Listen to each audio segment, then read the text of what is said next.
Hey party people, welcome to today's video. Today we're going to be making a Coach inspired flower keychain or bag charm. I saw two that were kind of the same and I thought, I bet I can make that. This project is super easy. The idea is not to make a look-alike or a copy, but to be inspired by it. So this is what I came up with.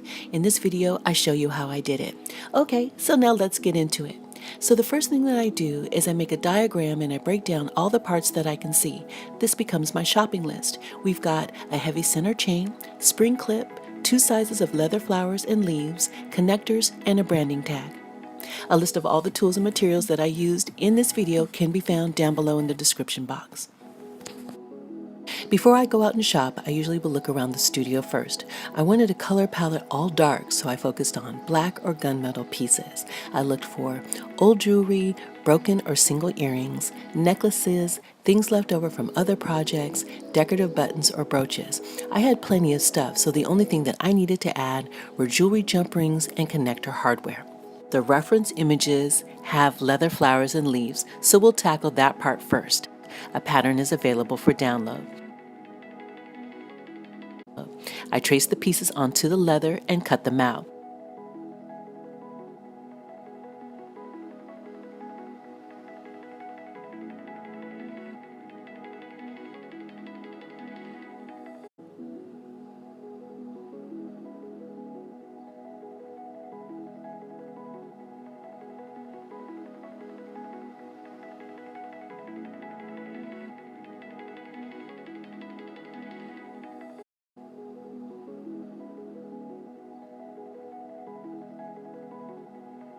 Depending on the kind of leather you have, the opposite side might be kind of rough or furry.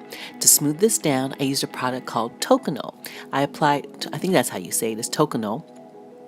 I apply this with my fingers and slick it down and then let it dry. This smooths down the fibers. The edges is easy. I used a candle for the flame source. Now just be careful doing this part and use a pair of pliers. Leather naturally curls under when exposed to flame, so I did a few that were in both directions.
I used my rotary punch to punch the center. Spike was screwed on, the button was sewn on, and the brooch I actually attached with some jewelry wire.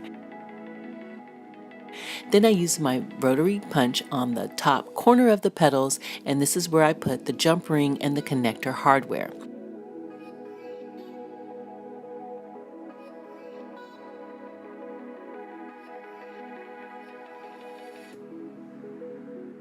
In terms of composition, I just played around with it until I found something that I liked. I started out with 7 inches of chain, but it seemed kind of long, so I shortened it to 5.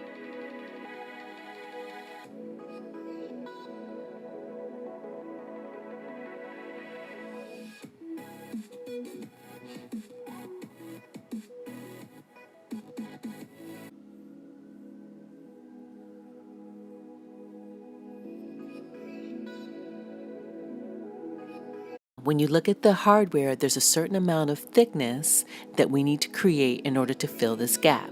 So I just put together as many layers as I needed in order for it to slide in easily.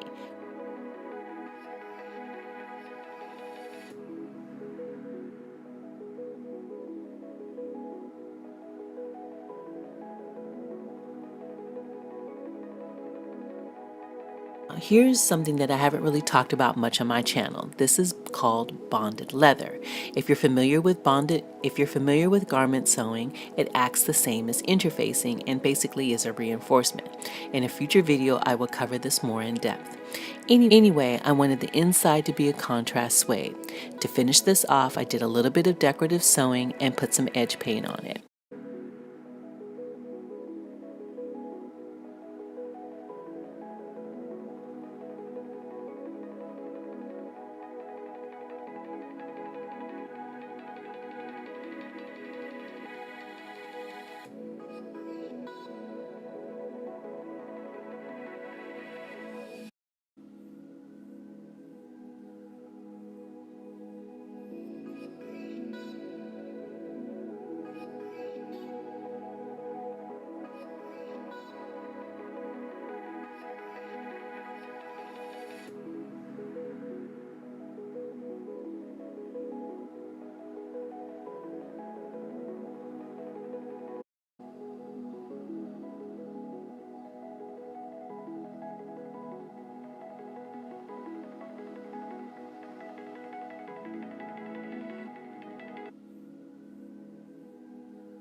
Attaching the hardware. This thing has teeny tiny screws. Make sure you keep them safe as they're hard to replace. Now, this is how I attach my hardware. First, I put the piece in the finished position. Then I use my scratch awl to make 2 marks. I slide it out, punch holes into a single layer. Then I slide the piece back in and screw the screws. That's it. Hey party people, so that's it for today's video. Thank you so much for watching, and as always, I wish you bag success. I'll see you next time. Bye-bye.